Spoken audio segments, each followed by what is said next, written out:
हिंदू, मुस्लिम, सिख, ईसाई, दुर्भाग्य से उसमें आदिवासी धर्म का नाम लिखा हुआ नहीं है।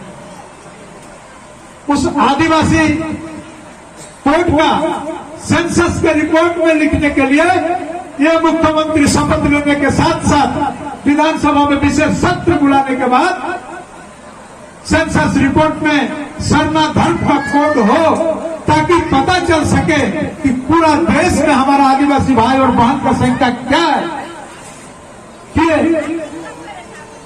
और अपना विधानसभा से पारित करा के दिल्ली को भेज दिए, लेकिन आज तक देखिए उसका हासिल क्या हुआ। आज तक वो बिल पास नहीं हुआ। आपने देखा होगा झारखंड मुक्ति मोर्चा के आंदोलन में और झारखंड मुक्ति मोर्चा के मैनिफेस्टो में झारखंड मुक्ति मोर्चा को पांच सूची में 1932 का खतियान है। हम लोग पहले ही नारा लगा चुका है कि झारखंडी का हो पहचान, 1932 के खतियान में जिनका हो नाम, हम लोग तो नारा लगा चुके हैं। जैसे ही विधानसभा में आदरणीय हेमंत सोरेन जी आए, 1932 का खतियान विशेष सत्र बुला करके राजभवन भेजने का काम किया। यह गलत बात है क्या?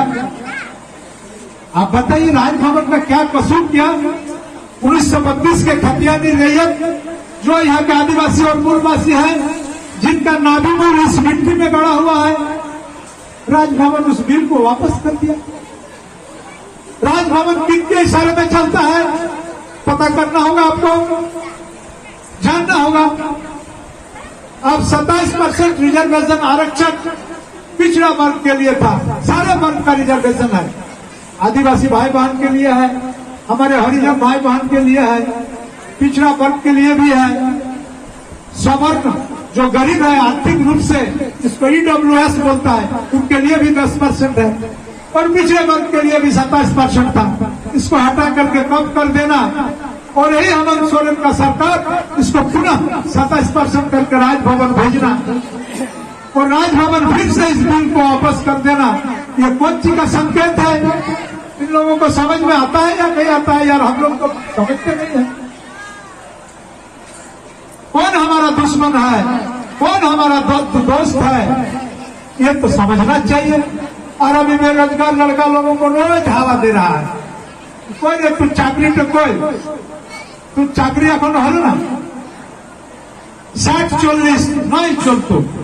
क्या माने है भाई? हम 2-4 आदमी को, पदाधिकारी ग्रुप को, कॉलेज के प्रोफेसर को, जिन्होंने हमको प्रश्न किया 60-40 नहीं चलतो, तो भाई 60-40 का माने आप क्या समझते हैं? बताइए जरा हमको।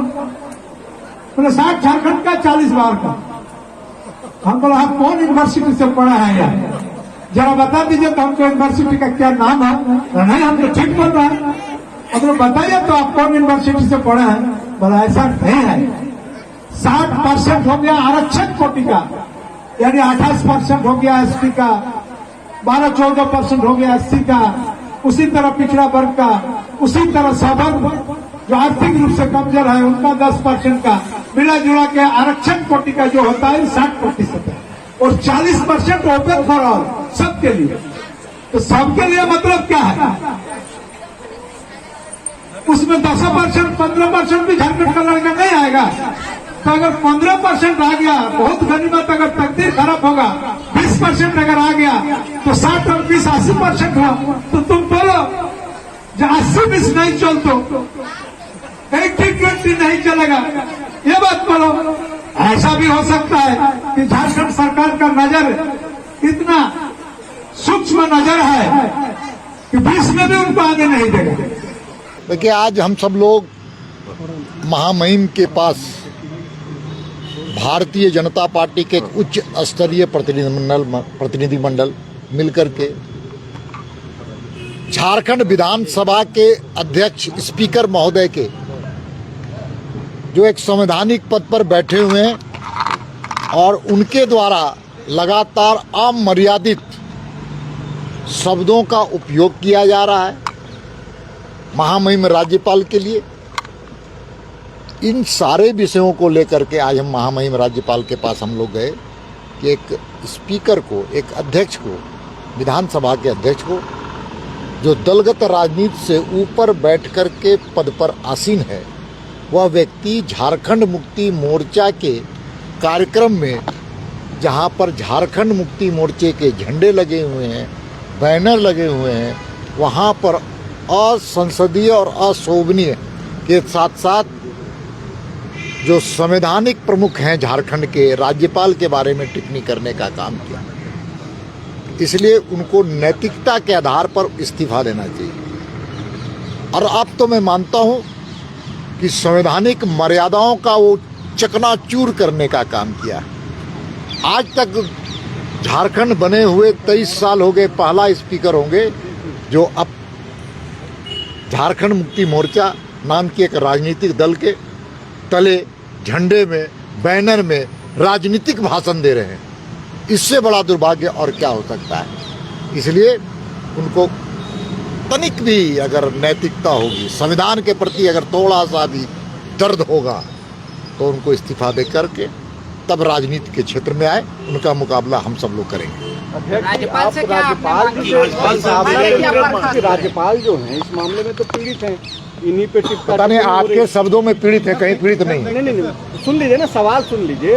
तो इस मामले को लेकर के आप आगे ऊपर जाएंगे कंप्लेन करने, क्योंकि ये तो राज्यपाल और स्पीकर के बीच में बयानबाजी। नहीं, कहीं पर स्पीकर और राज्यपाल नहीं है। राज्यपाल कहीं नहीं है। राज्यपाल इस प्रदेश के संवैधानिक प्रमुख हैं और किसी भी संवैधानिक प्रमुख में बैठे हुए शेड्यूल 5 में उनको अधिकार है, प्रशासनिक अधिकार है उनके पास। वो पूरे प्रदेश में घूमने का अधिकार है, समाज के दर्द को जानने का अधिकार है। और इसलिए उन पर कोई टिप्पणी करता है तो इसका मतलब राजनीति की मर्यादा को कम करता है। तो आप लोगों ने राज्यपाल से क्या मांग? देखिए, हमने यहाँ पर अपनी बातों को रखा है। अगर जरूरत पड़ेगी तो न्यायपालिका के दरवाजे को भी हम खटखटाने में देर नहीं करेंगे। दीपक जी, कांग्रेस कह रही है कि इन दिनों जहाँ पे गैर भाजपा की सरकार है वहाँ राजभवन बीजेपी के इशारे पे काम कर रही है। पता नहीं झारखंड मुक्ति मोर्चा को कहाँ से रात में सपना आता है, और सपना भी बुरा बुरा आता है।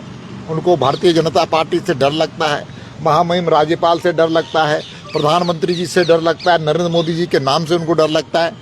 डरे हुए हैं, सहमे हुए हैं, और हमको लगता है कि निराशा की जीवन में राजनीति कर रहे हैं।